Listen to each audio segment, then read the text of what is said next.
My name is Bill Neeson, and I am one of the directors at the Irvine Valley College Forensics team.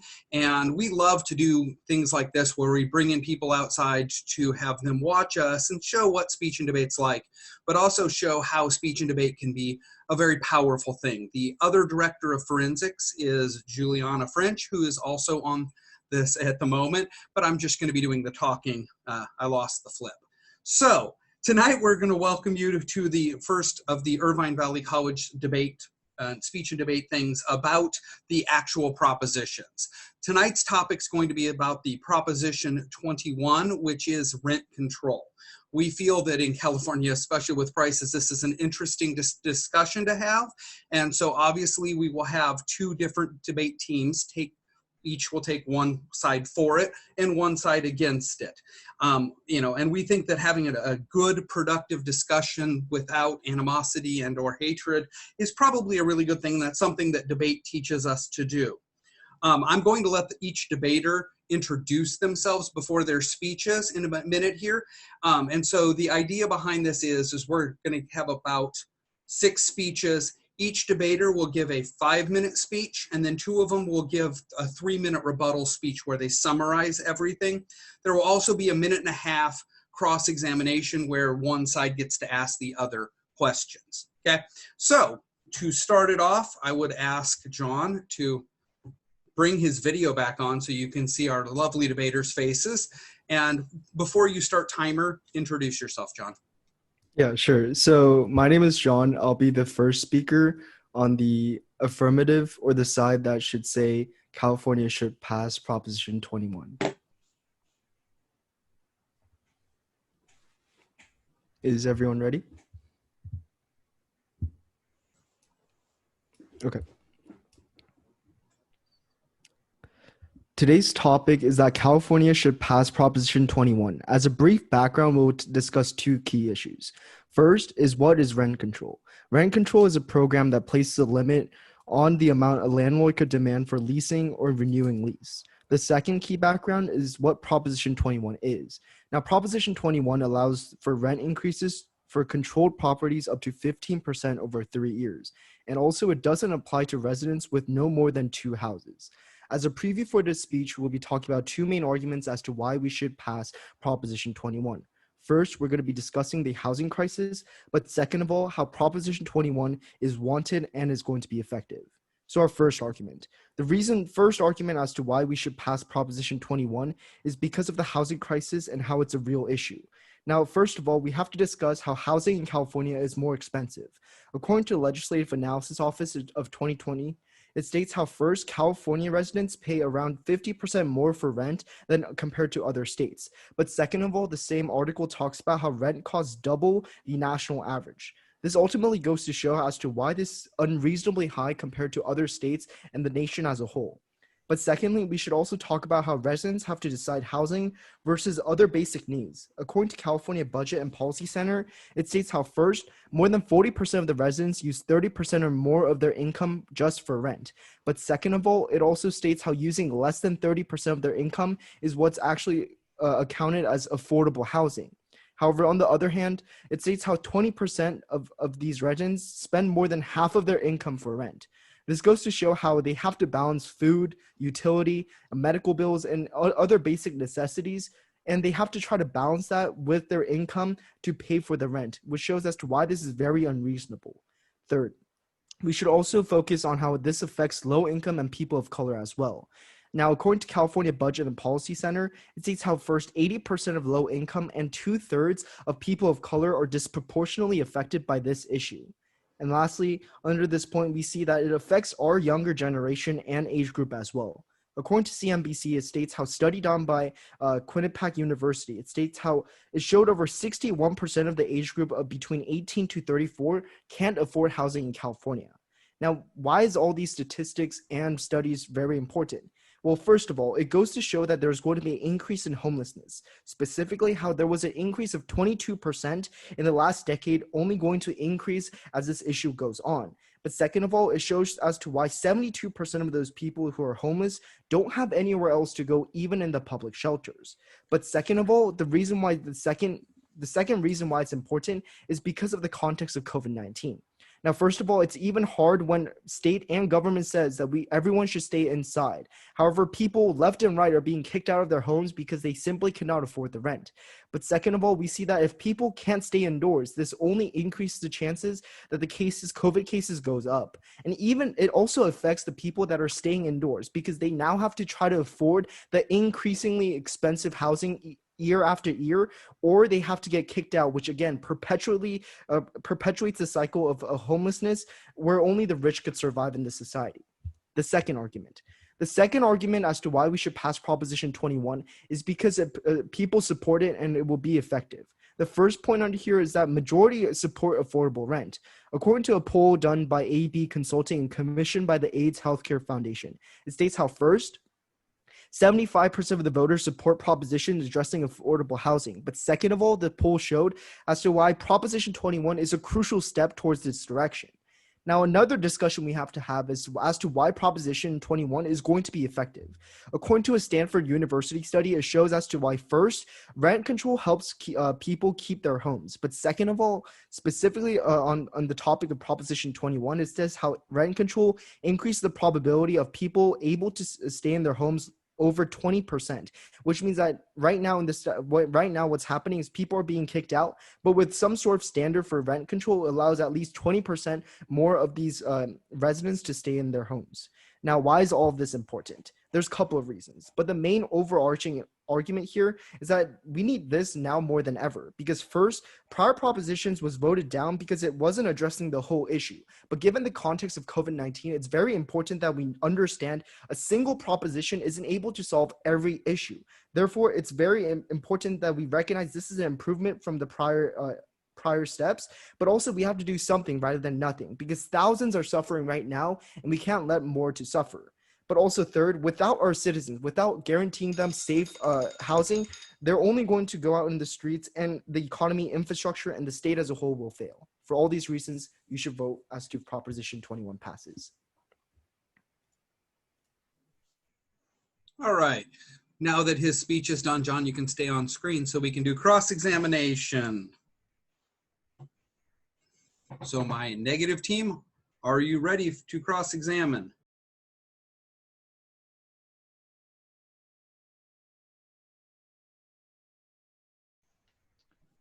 All right.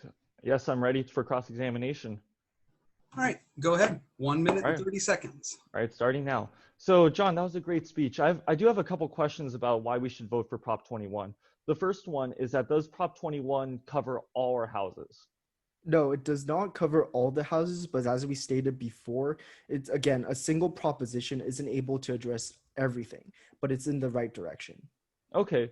Now, would you say that, what do you think is the main cause of the housing crisis and these high prices? We would say that right now what's happening is that naturally because the prices of houses goes up, especially in urbanized areas, it goes to show as to why they have to keep up with those rising prices. So naturally, these landlords would increase the rent so that they could afford to have those properties. Okay. Now, my question specifically on that answer, however, what is causing those housing prices to rise? Well, I wouldn't be able to answer specifically the cause or the singular cause of it, but we could pretty much say that it's because of the natural rises in the market prices of these properties. Okay. Would you say that those would be caused because there aren't enough houses for the people that want them? I think we would argue that in the space provided, we should be able to house people, but also at the same time, it isn't rather about if there were more houses or less houses, but rather if people are able to keep their houses in general. Okay, perfect. And I have 5 seconds left. No further questions.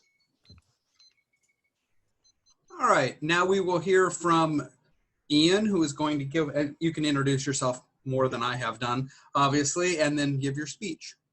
All right, perfect. Hello, everyone. My name is Ian Breyer, and I'm happy to be here. And thank you so much for coming and listening to this debate. I love debating, and I also love politics, and it's rare that we get to have a chance to actually debate real-world consequences with Proposition 21. So with that, I'm going to start the time, and we'll get started. So first of all, we'll be first looking at the arguments I presented for why we shouldn't vote for Prop 21. Then I'll be arguing why against John's points about why we should vote for Prop 21. So I have three main reasons why we shouldn't vote for Prop 21. The first is that of decrease in tax revenue. The second is decrease in quality and quantity of housing units. And the last one is an increase in housing shortage. Let's first start with my first argument, that of a decrease in tax revenue. Now, we can all agree that the California budget deficit is high. In fact, according to Cap Radio on May 14, 2020, Governor Gavin Newsom proposed a fiscal path that attempts to balance a projected $54 billion deficit.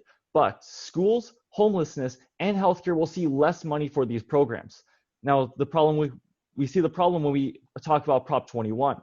According to Legislative Analyst's Office, Prop 21 leads to overall a potential reduction in state and local revenues in the high tens of millions of dollars per year over time. What this means is that if we pass Prop 21, landlords will not be able to see the type of tax revenue that they saw in the past, meaning that states and local governments don't get as much money, which means less money for these very important areas. Let's move on to my second argument, that of a decrease in quality and quantity of housing units. The first point is that apartments are abandoned due to decreased quality. In New York City, tightly controlled rent can fail to cover basic maintenance and operating costs. As a result, builders added a few new rental units, only did not add many new rental units, and landlords let buildings deteriorate since they couldn't increase rents to pay for needed upkeep. According to the OC Register on July 17, 2018, many New York neighborhoods became blighted and abandoned buildings became common. Over 200,000 rental units were abandoned in the 1960s and 70s as rent control restrictions increased. But we don't see this in New York City. In California, the Stanford study from 2017 stated that in San Francisco, the city lost 5% of its rental housing after rent control expanded.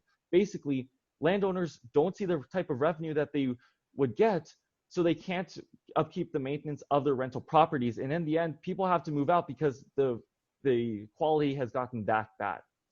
Also, rent control does not help low-income households. According to Beacon of Economics for California Apartment Association in January 2016, rent control causes lower growth rates in the supply of rental housing and higher rental price growth in the broader market. They do not reduce the number of low-income households spending if it's 30% or more of their income on rent. On the contrary, rent control increases rent for low-income households not living in rent-controlled units through higher growth in citywide median rents. So what does this all mean?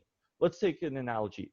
Imagine your company decides, instead of giving to everyone a Prius for a company car, they decide to give 10 people a Mercedes-Benz. Now that's great for the 10 people that get the Mercedes-Benz, but for everyone else, you have no company car. You are worse off. And this is the whole argument against Proposition 21. The third argument is that of increase in housing shortage. There are not enough houses. California is ranked 49th among the United States in housing units per resident, according to McKinsey Global Institute in 2018. The shortage is 3 to 4 million housing units. We need to build more housing, but rent control stops housing. It creates more shortage. It restricts the number of units on the market. Under rent control, landlords and property owners don't create any new housing units that fall under rent control because they won't be able to maximize their investment, so they build as few units as possible. In 2015, Business Insider stated that United Kingdom in London used to build 200,000 homes a year. Now it's only 100,000. As OC Register states, the solution is a lower cost of housing, not rent control. A better approach to make housing affordable is to promote an adequate supply of housing. This means stopping the high rental construction, says the zoning laws and regulations. Now that we've talked about my arguments, let's move on to John's arguments and the arguments he presented. The first argument is that of the housing crisis. Now, I can't really disagree with this. We have a housing crisis. But my point here is that it's not the rent control that solves it. Rather, it's solving the housing shortage by making housing more affordable. Rent control stops this by decreasing the number of units available. What this means is that basically there aren't enough houses. There wasn't enough houses before, now there will be even less. Now, he also makes an interesting point later on about how people support it. Now, I support lower rent too. I would love to pay less per rent. But the thing is, even if the majority supports it, we have to analyze what does this mean on the economy. And as we can see through my arguments, we see that the only thing that it causes is that people that get rent control, great, but for the many that aren't able to get rent controlled properties, they lose out. They pay more, they don't get enough houses. Thank you. All right, so now we will have a cross-examination that's another minute 30 from both people from the affirmative team can ask questions. So if you would both put your videos back on, and as soon as you're ready, let's go ahead and start. Okay, Ian, that was a great speech. I have a couple of questions though. First, let's go into your second argument. You talk a lot about abandoned buildings. Did the article or the source you cited specifically say why those buildings were abandoned? Like, was it just the rent control, or were there other factors that played? According to my source, it basically said that rent control was the main thing, that the landlords couldn't get enough revenue, so they couldn't upkeep the facilities. Okay, and does this study also say how if there were rent control, other places, not just in that study, but other places, like say another country, might also have abandoned buildings? Like we would see it on a global scale. Yeah, if there were Uh, rent control. it doesn't say that specifically, but I think we can look at my United Kingdom analysis to show that it does have a huge effect on basically any economy. Okay, so let's actually go to that London example. So your argument is that there's abandoned buildings, but at the same time, London was still able to build 100,000 new buildings. But that was a 100% drop from 200,000. It got cut in half. Even though there was a decrease, they still were able to build relatively a significant amount of buildings. Well, sure, they were able to build buildings, but if we look at the statistics, I think there was a massive decrease. Sure. And is there any math that could be done comparing the number of abandoned buildings versus the numbers that's built? Not currently. Okay. All right. Now that we've heard the first two speeches, we will now hear a speech again from the affirmative team who is supporting Proposition 21. And so whenever you're ready, introduce yourself, sir, and we will have a 5-minute speech. Hello, my name is Gautam Krishna Kumar, and today I'll be performing a rebuttal for my opposition's points. So my opposition makes 3 main points. One, that decreasing tax revenue greatly impacts the state of which rent control affects our peoples. Next, his next argument is that housing rent increases actually are caused from rent control. And finally, rent control ordinances. I'll start with decreasing tax revenue. My opponent makes a really good point that $54 billion less money go toward these good programs, which should be benefiting the people which are in economic struggles. However, this isn't entirely true because property tax doesn't make up for the majority of revenue which the California government gets. In fact, it's from personal tax. And this is notable because most of personal tax actually comes from the rich. Now, not only is this the case, but none of the following programs matter if you are homeless. According to homelesshub.com, if one is homeless or is in extreme poverty, those same people have a higher chance to suffer from illness, have a higher rate of getting significant diseases, and their intelligence also decreases. And it's similar with extreme poverty. Therefore, the very same policies which are being funded by this property tax, which are supposed to be benefiting those in economic crisis, are not actually going to help those which are in financial struggle, because in order to actually help them, they need to get housing and get out of poverty first. On to the next point about the housing rent increase, of which apartments are mainly in poor conditions. I'll start with my opponent's point with New York. New York actually is correct. The apartments are in very poor condition, but this is mainly due to the fact that that the New York City government itself actually admits that rent control is only present in apartments which are from 1941. Of course, these apartments would be in poor condition. They're ancient. And secondly, San Francisco rent went up over 5%, but this can be due to the fact that San Francisco doesn't really have any rent control present as of now. In fact, it has something called a rent stabilization. And now the rent in San Francisco is higher than ever at a whopping $3,700. There's no way the average person in California can afford that, considering the average wage is $60,000.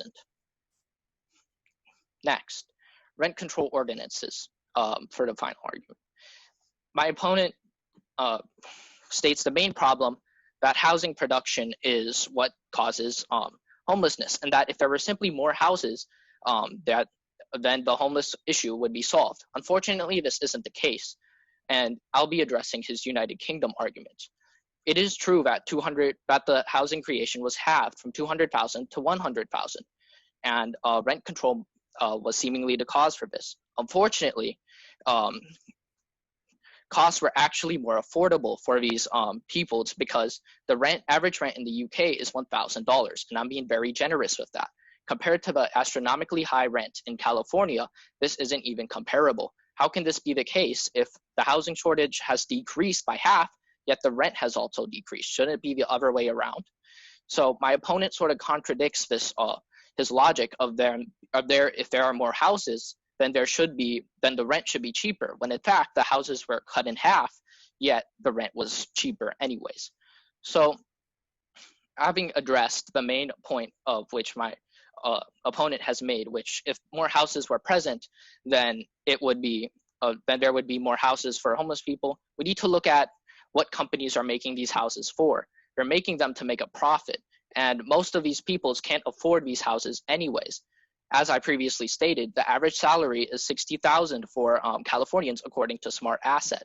And using an example, for example, San Jose, which has a higher rent of $2,700, most of them seemingly don't live in rent-controlled areas. Of course, because the average salary in San Jose is $100,000. There's a significant wealth disparity for different places in California, and rent control actually addresses that, along with the main points which my partner has made to address the homelessness issue with rent control. In summary, rent control addresses the issue of homelessness and stable living far better than the alternative of increasing houses, as I have proven with my rebuttal. Thank you. All right, now we have another minute 30 cross-examination from the negative team.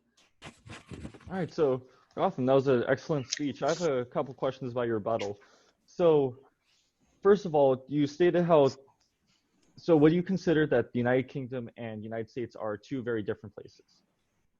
I was just going off of your analogy that the housing shortage, that if there were more houses, then then the housing crisis would disappear. I was just going off that. So I wasn't really addressing the similarities economically. So I wouldn't say so. I was going off the main idea of it. Okay, but would you agree with the main premise of that argument that when you had rent control, builders were a lot more hesitant to actually build? I don't really know of how builders have impact significantly on whether rent control affects the housing crisis at all. I don't see a correlation in that, so I don't think so. Okay. Would you say that if you got $3 instead of $5 for selling a scoop of ice cream, would you sell less ice cream in that case? As a seller, would you want to sell less? No, but if the person can't afford to buy the ice cream in the first place, it really doesn't matter. So it depends on what's best for the consumer.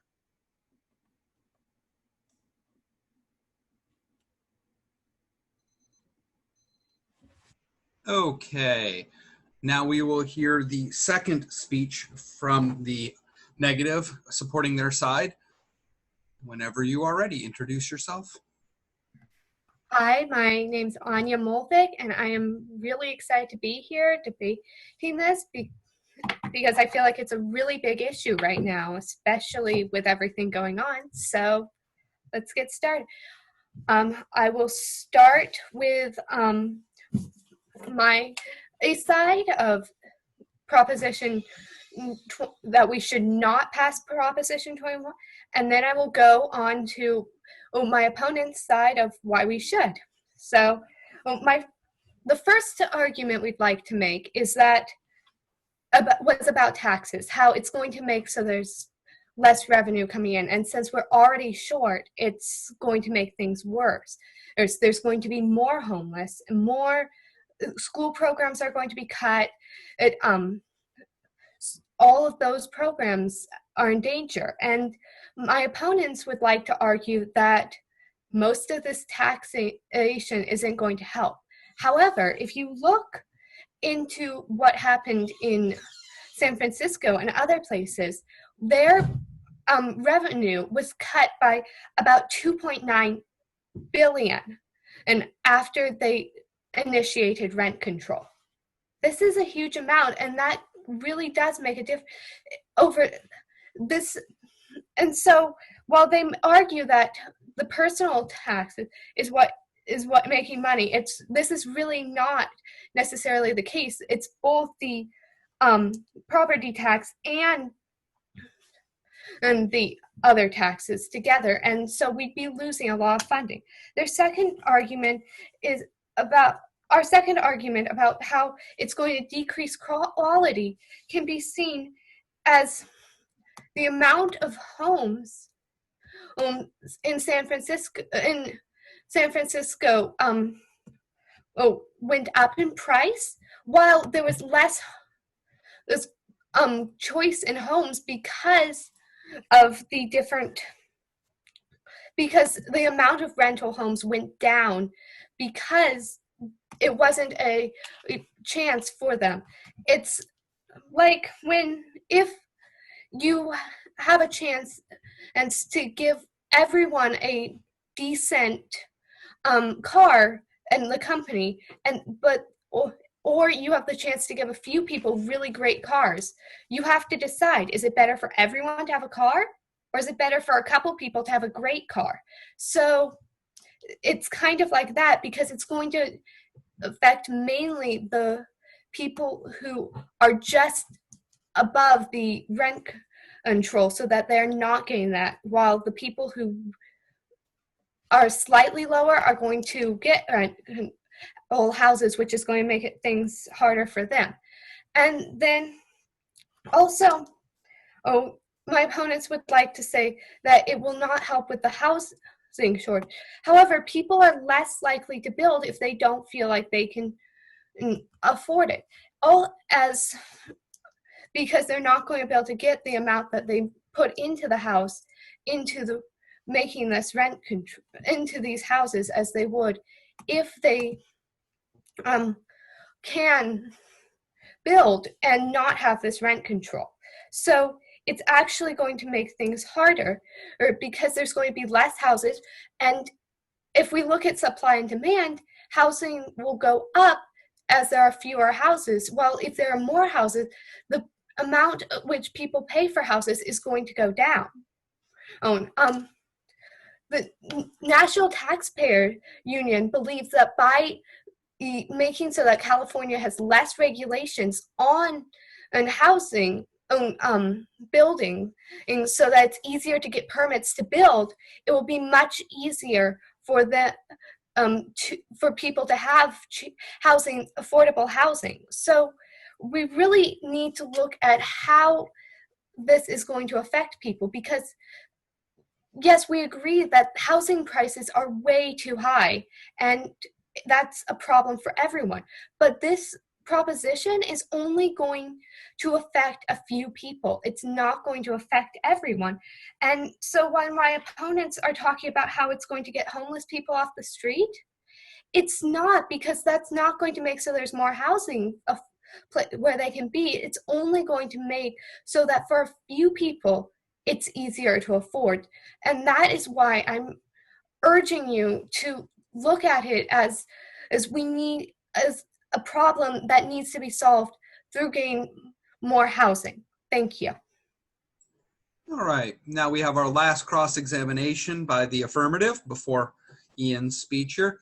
So if my affirmative team would come on and ask some questions. So I was wondering, great speech, by the way. I was wondering if you have found that builders who are less likely to work, actually correlate toward the decrease or the effect of rent control, because I didn't really understand how that connected with the overall premise that voting for rent control to be passed would affect the builders, because the builders are already being paid by the contractor separate from all that. So I was just wondering if you could go more in detail on what that means. Well, we're talking about how it's going to affect the people who choose to build, and so the contractors. So that will just put the builders out a job. They don't have anything to do with choosing if they're building or not. It's if the contractors think it's going to be worthwhile. So even though you say they're not as willing to build houses, but isn't your London example proving the point that even though they weren't incentivize as much, they were still able to build those houses. Is that correct?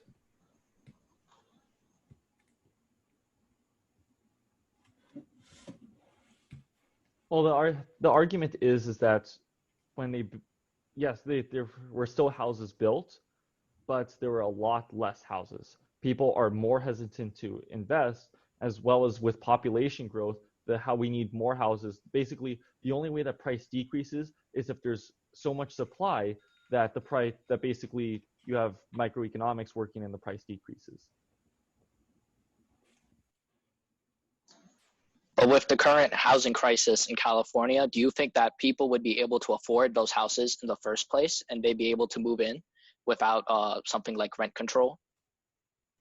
I believe that is the end of cross-examination. If you and your partner would like to bring it up in your next speech, that would be awesome. Thank you. All right, so I have 3 minutes for my rebuttal speech. Once again, my name is Ian Breyer. I'm so thankful that everyone came to watch this debate. I know I had a lot of fun. I hope everyone else did, and you're not too sorry that you missed out on Monday Night Football. So with that, I would like to we'll first be looking at a summary of my arguments, then we'll look at a summary of my opponent's arguments, and lastly, we'll go to several key reasons why we should not vote for Prop 21. With that, time will start right now. So let's first look at why we should not vote for Prop 21 and the arguments I presented today. So the first one, as we saw, was that of decreased rent control. And Anya makes a great point in her speech that says that San Francisco saw a $2.9 billion decrease over the years since they implemented rent control when they implemented this, meaning that they lost that much money, meaning that they can't solve their homelessness, they can't solve healthcare and education. Coronavirus, with the stress of that, it's impacted cities and communities on a local basis. These communities need to have more money to address this. And even though the taxes lost by rent control may be small in the grand scheme of things, it's still millions of dollars that are lost and millions of dollars that could have helped a lot of people. Let's move on. The second argument is that basically rent control doesn't help. This, as we can see in New York City, people moved out of the rental units. They were falling apart because renters weren't making enough money to fix them up. We saw this also in San Francisco, where the same thing happened. The other thing is that it doesn't help low-income households. As I showed with the Mercedes-Benz example, the 10 people might get the Mercedes-Benz, but everyone else gets nothing. This is the same thing as we saw with Beacon Economics, how they stated that in their research, they showed that yes, rent control is good for the people that can get rent control, but for everyone else, they just don't have, they're worse off. Prices rise because landlords have to find a way to make up the profits, and they raise prices in other places. Basically, there's not enough supply to counteract this.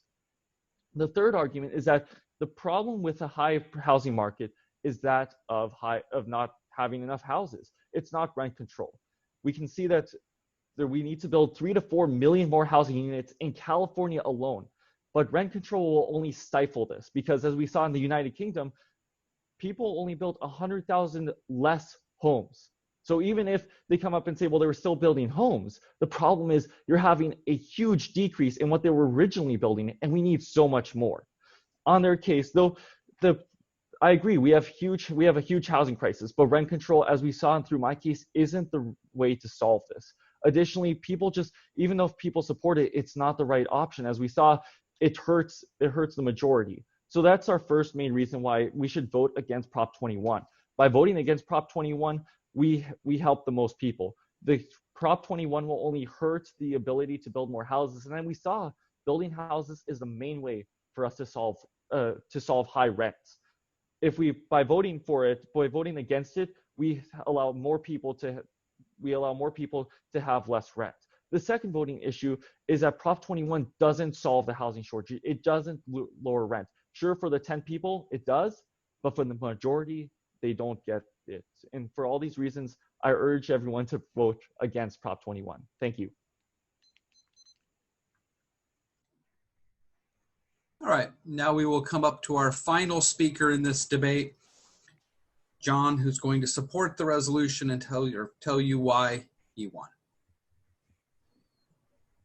Okay, once again, thank you everyone for making this round possible.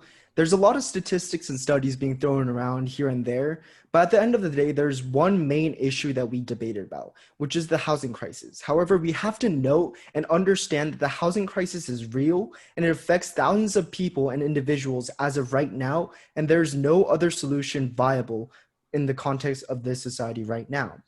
And there's a couple of problems when we go to their arguments and when they say these are the reasons as to why they should win or as to why Proposition 21 should not pass.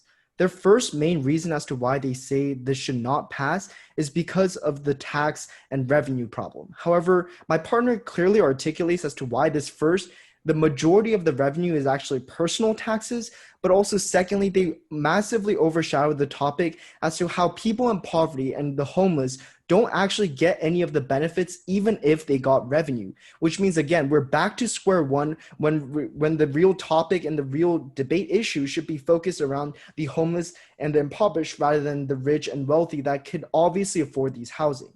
But second of all, they tell you that another analogy, how, about the cars, a Prius versus a Mercedes-Benz. But again, they oversimplify this issue because as of right now, we know that thousands of individuals are kicked out of their homes left and right, and they don't have these cars. If we use that analogy, they don't have cars in the status quo. They don't have cars right now, which means their analogy oversimplifies this issue greatly, which means that we have to do something rather than nothing, because that is what societies and the government and the state should do, is for the interests of their people. But lastly, they tell you, they focus on the study about London, how there were houses, but it decreased. There's a major issue here because they say the issue is we need more houses. But on the same hand, right now, we don't have houses. People don't have houses. They don't have any shelter to go to, which means that they can't follow this analogy. But also, this analogy, even if we give it to them, it contradicts their whole argument because it actually supports our arguments as to why at least there is housing, that there is housing that people could go to and afford, and that actually addresses the problem rather than running it away. So at the end of the day, there's a couple of reasons as to why you should vote for Proposition 21. And it's because you have to focus on why this issue is very important. First of all, it's the COVID-19 context, how this is a perpetuating cycle, how only the poor, how only the rich are able to skim away from this issue and be okay, be safe. They're not able to worry about whether or not they should have food on the tables, but rather they could live comfortably. This is an issue about the impoverished and the people that are homeless. And the only way we solve that is through Proposition 21. But also we have to address the issue that this can't get any worse, how people don't have housing, and we have to do something rather than nothing. Because without our citizens, the economy, which they address, the infrastructure, and the state falls apart. All right. The IBC speech team would like to thank you all for coming out and watching this debate. Before we go here, I do have a few things that I think I need to say. One is I need to thank our school. Our administration at this university college has been amazing in helping us and supporting us over the years. We would not have the team we do without them. I also need to thank the student government. It is really wonderful to have student support on a college campus, and our students have helped fund us and helped participate in our things for years. The last thing I would say is if you like talking about politics, if you like talking about problems in the world, if you enjoy this, if you like doing things like this, or if you think this is a skill you're going to need, if you want to go to law school, if you want to run a nonprofit like some of our alumni, you would want to join the speech team. So please look us up and join the speech team. Finally, we have another of these debates October 12th. It's about affirmative action and it's Proposition 16. And we will continue this series till obviously Election Day. Finally, the team would like to remind you all to fill out your census. In Irvine right now, it's a low fill out rate, and that has such an important impact on just knowing what our population is. And finally, vote. I don't care for who really, but get out and vote. Be part of democracy, because we feel that debaters like this show you what is possible when you can get out and vote. Thank you all for coming. Thank my alumni and my debaters for doing this wonderful debate. And I look forward to seeing you all in the future.